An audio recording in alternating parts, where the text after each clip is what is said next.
Cry, by versus purchase, catch versus hold, fight versus quarrel. So guys, इनमें क्या difference है? क्या इन सभी का मीनिंग जो होता है वो सेम होता है या अलग होता है, या इनका यूज हम कैसे करते हैं? तो आज की क्लास में हम लोग यही देखने जा रहे हैं, what is difference between weep, cry, by, purchase, catch, hold, fight and quarrel. तो चलिए आज की क्लास को स्टार्ट करते हैं। लेकिन उससे पहले आप में से कोई ऐसा है जो आज फर्स्ट टाइम हमारे साथ जुड़ा है और अभी तक वीडियो को सब्सक्राइब नहीं किया है, सॉरी चैनल को सब्सक्राइब नहीं किया है, सो प्लीज चैनल को सब्सक्राइब कर लीजिए ताकि ये सारी चीजें आपको समझ में आ जाएं।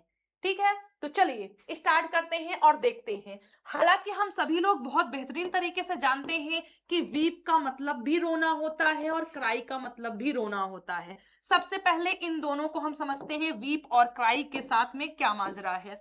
वीप, वीप मीन्स रोना, और क्राई का यूज भी लोग रोने के लिए करते हैं।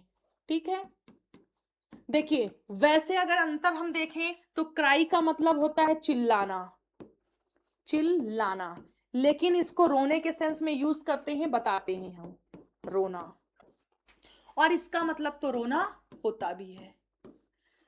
देखिए रोना दो तरीके का होता है। एक तो होता है अंदर अंदर रोना, आंसू बहा के रोना, मुंह से आवाज ना निकले। हम रो रहे हैं, बगल वाला बंदा जान नहीं पा रहा है, कहीं से आवाज आ रही, एकदम शांति से रोना, ऐसे करके रोना। ठीक। और एक लोग होते हैं चिल्ला के रोते हैं, हरे मोरे वगैरह वगैरह वगैरह बोल करके, या फिर बहुत तेज जैसे बच्चे रोते हैं। अब देखिए चिल्लाना होता है, बच्चे को मारिए आप, आंख से एक आंसू नहीं निकलेगा, लेकिन इतनी तेज चिल्लाएंगे कि गांव में लगेगा कि बस मर गए, उनको मार डाला किसी ने। ठीक है, तो उनके आंख से आंसू नहीं आती, वो चिल्लाते हैं, चिल्ला के रोते हैं। तो जब कभी भी चिल्ला के रोने की बात होगी, खास करके बच्चों के लिए, अब हम चिल्ला के नहीं रो पाएंगे, तो हमारे रोने के लिए क्या होगा? वीप होगा। वीप का मतलब धीरे धीरे रोना, शांति से रोना। और जब कभी भी ठहाके लगा करके बिल्कुल बुलंद आवाज में रोना हो, तो वहां पर आप क्या बोलेंगे? क्राई बोलेंगे। इट मींस रोना, चिल्ला कर रोना, तेज आवाज के साथ रोना, तो वहां पर आप क्राई यूज करेंगे। और वीप आपका होगा नॉर्मली रोने के लिए, धीरे से बिना आवाज के रोने के लिए। और अगर आप समझें तो अगर किसी बच्चे के रोने की बात होगी या किसी लड़के लड़की की रोने की बात होगी, तो वहां पर क्राई लगाएंगे, क्योंकि बच्चे हमेशा चिल्ला के रोते हैं। थोड़ा सा मारो, मम्मी देख लो हमको मार डाले, खूब चिल्ला के लोग बोलते हैं और रोते भी हैं, तो वहां पर क्या होगा? क्राई होगा। और अगर कोई, मैं आप, बड़ा कोई व्यक्ति रो रहा है, तो वहां वीप होगा। अगर वीप कोई इंग्लिश में बोल रहा है तो समझ जाइएगा कि वो बड़ा व्यक्ति है और वो आराम से सीधे से यानी चुपचाप रो रहा है। और दूसरा एक है क्राई। जैसे कभी कभी दुल्हन होती हैं, कुछ ऐसी होती हैं जो बहुत ज्यादा रोती हैं लेकिन बिल्कुल आवाज नहीं आती, चिल्लाती नहीं है। कुछ ऐसी होती हैं इतनी चिल्लाती हैं, नहीं जाएंगे नहीं जाएंगे, इतना चिल्लाती हैं और बिल्कुल भी मतलब ज्यादा आंख से आंसू नहीं आते हैं। तो उस कंडीशन में आप क्या करें? वो चिल्लाती हैं, वहां पर क्राई यूज करेंगे। क्लियर? आई होप आपको समझ में आ गया होगा कि वीप और क्राई में क्या डिफरेंस है। क्राई मीन्स चिल्ला कर रोना, वीप मीन्स शांति से रोना। फॉर एग्जाम्पल, वह बच्चा रो रहा है, क्या बोलेंगे आप? That child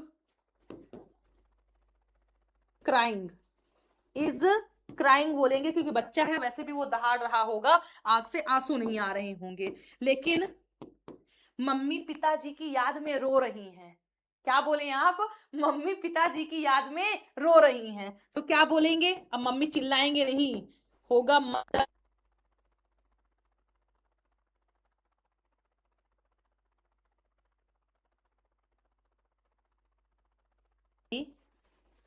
memory of father. Clear? अरे भैया वो बच्चा क्यों रो रहा है? Sorry, in the memory of father.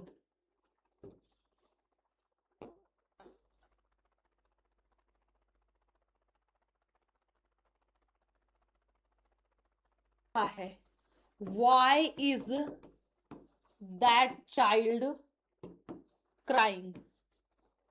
Why is that child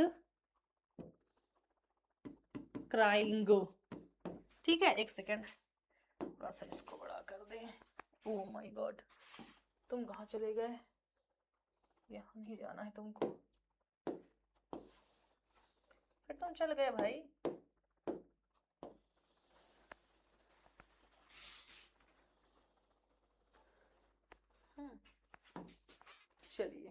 समझ में आ गया होगा आपको what is difference between weep and cry. चलिए स्क्रीनशॉट ले लीजिए, फिर नेक्स्ट वर्ड समझते हैं। अब नेक्स्ट हमारा क्या आता है, नेक्स्ट हमारा है बाई एंड परचेस। बाई और परचेस दोनों का मतलब होता है खरीदना, लेकिन हम कब क्या यूज करते हैं, जब आप रोजमर्रा वाली चीज लेते हैं, 2 4 10 100 200 500 1000 रुपए की कोई चीज लेते हैं, आपने सब्जी लिया, मिर्ची लिया, लहसुन लिया, अदरक लिया, तेल लिया, नमक लिया, कुछ भी, यानी रोजमर्रा वाली आपने छोटी मोटी चीजें ली जो आपको बेसिकली डेली लगती हैं, ऐसी चीजों को आप लेते हैं या छोटी चीज आप लेते हैं, कुल मिलाकर ये कहने का मतलब है, तो आप वहां पर बाई यूज करेंगे। लेकिन जब आप कोई बड़ी चीज लेते हैं, अब बड़ी चीज का मतलब क्या हुआ, जैसे आपने प्रॉपर्टी लिया, आपने कार लिया, आपने गाड़ी लिया, आपने घोड़ा लिया, तो ऐसी कंडीशन में आप क्या यूज करेंगे, परचेस का यूज करेंगे। जब लाख 2 लाख 10 लाख की बात आप करेंगे या इसकी कोई चीज खरीदेंगे तो वहां हमेशा आप परचेस का यूज करेंगे। वहीं पर छोटी चीज लेंगे, नमक की एक पैकेट आपने खरीद ली, आपने 2 कॉपियां ले ली, आपने कुछ छोटी चीजें ले ली, तो वहां पर हमेशा आप बाई का यूज करते हैं। चलिए एग्जांपल देखते हैं।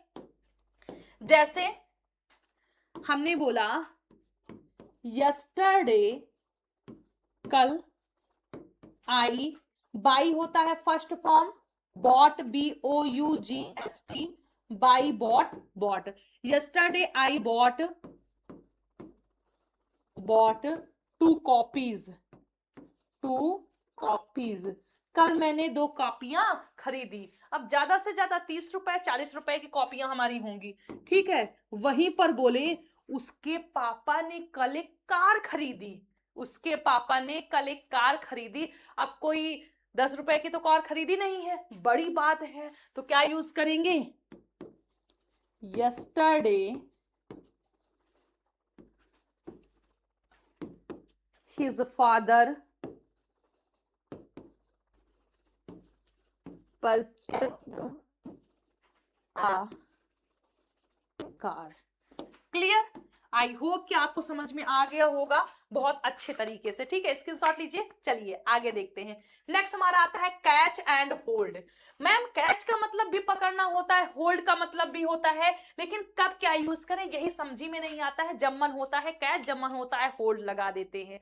तो सुनिए, अगर कोई गतिमान चीजों को पकड़ने की बात करेंगे तो हमेशा वहां पर आप कैच लगाएंगे, और जब कोई स्थिर चीज को पकड़ने की बात करेंगे तो वहां पर होल्ड लगाएंगे। एक सेंटेंस में दोनों यूज कर सकते हैं, लेकिन मीनिंग अलग होगी। हमने कहा कोई गेंद आ रही है, इसे पकड़ो।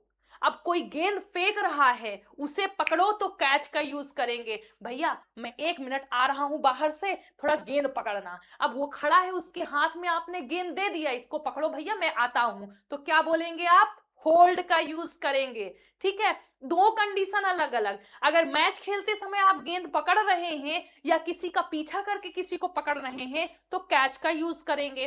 और अगर कोई चीज किसी के हाथ में है, आप किसी को दे रहे हैं, भैया मेरी कॉपी पकड़ो 1 सेकंड में साइकिल निकाल लूं, तो वहां पर क्या होगा, होल्ड होगा। होल्ड हमेशा स्थिर चीजों के लिए होता है, मोशनलेस चीजों के लिए होता है, जबकि जो कैच होता है वो हमेशा गतिशील यानी जो मूविंग अवस्था में होगी उसके लिए यूज होता है, ठीक है। अब एक ही सेंटेंस में दोनों हमने बोल दिया। जैसे हमने बोला, चलिए इसकी एग्जांपल हम देते नहीं, बोल के आपको बता दे रहे हैं। हमने आपसे बोला, चलिए फिर से आते हैं, समस्याएं तो जीवन में आती जाती रहती हैं, क्या किया जाए।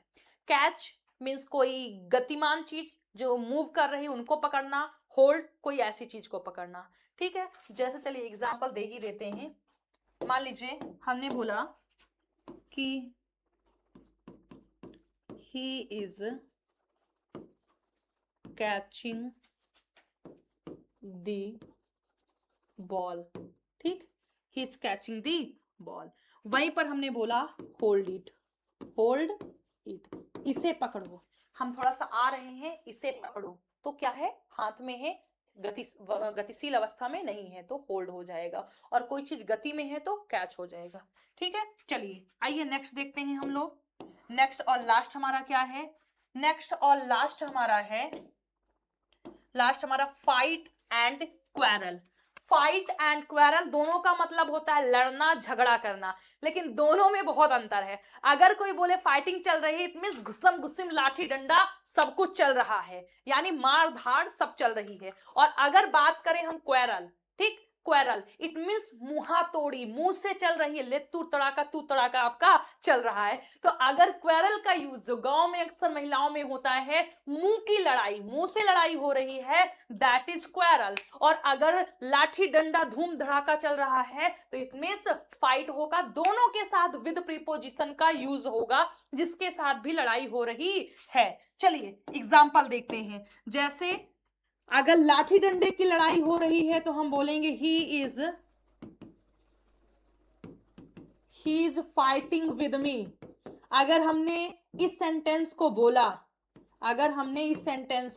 बोला, इट मीन्स लाठी डंडे की लड़ाई चल रही है, भैया वहां जाना मत। अगर हमने बोला he is quarrelling with me, इसका मतलब भाई सेफ हो, मुहा तोड़ी चल रही है, कौ लगे हुए हैं, ठीक है। तो ये हमारा डिफरेंस है इनमें। आई होप कि आपको ये अंतर समझ में आए होंगे। एक बार फिर से रिवाइज कर देते हैं। वीप मींस शांति से रोना, एक डिसेंट तरीके से रोना, और वीप का मतलब चिल्ला चिल्ला के दहाड़ लगा करके रोना, ठीक। बाई का मतलब छोटी मोटी चीजें खरीदना, रोजमर्रा की 100, 200, 500, 1000 की चीज खरीदना। परचेस का मतलब बड़ी चीज, लाख, 2 लाख, 10 लाख की चीज खरीदना। कैच का मतलब कोई गतिमान चीज पकड़ना या गतिशील चीजें पकड़ना। होल्ड का मतलब जो स्थिर है उसे पकड़ना। फाइट मीन्स ले धुड़ुम धड़ाका से मार करना, लड़ाई करना, लाठी डंडे से करना, दैट इज फाइट। मुहा तोड़ी करना, कौ करना, तो दैट इज क्वेरल। तो आज की क्लास कैसे लगी? आई होप कि आपको पसंद आई होगी, और अगर पसंद आया है तो वीडियो को लाइक करिए, चैनल को सब्सक्राइब करिए, और फटाफट अपने फ्रेंड सर्कल में शेयर कर दीजिए, ताकि ज्यादा से ज्यादा लोग हमारे साथ जुड़ सके और अपनी इंग्लिश को बेहतर से बेहतर बना सके। कोई डाउट है, कोई क्वेश्चन है, कोई क्वेरी है, तो बेझिझक आप कमेंट बॉक्स में लिख करके पूछ सकते हैं। तो चलिए अब आज की इस क्लास को यहीं पर फिनिश करते हैं। अगर ऐसे ही कोई वर्ड्स हैं जिसमें आपको डाउट होता है तो कमेंट बॉक्स में लिख करके आप उसको पूछ सकते हैं, बिल्कुल भी। अब आपको हर कमेंट यानी हर जो डाउट्स टॉपिक होंगे उस पर हर पर आपको क्लास मिलेगी। अब हम बेहतरीन तरीके से आपके साथ में करने वाले हैं। चलिए मिलते हैं नेक्स्ट क्लास में। By two all. लेकिन अपना ख्याल रखिएगा, खुश रहिएगा, स्वस्थ रहिएगा और मस्त रहिएगा।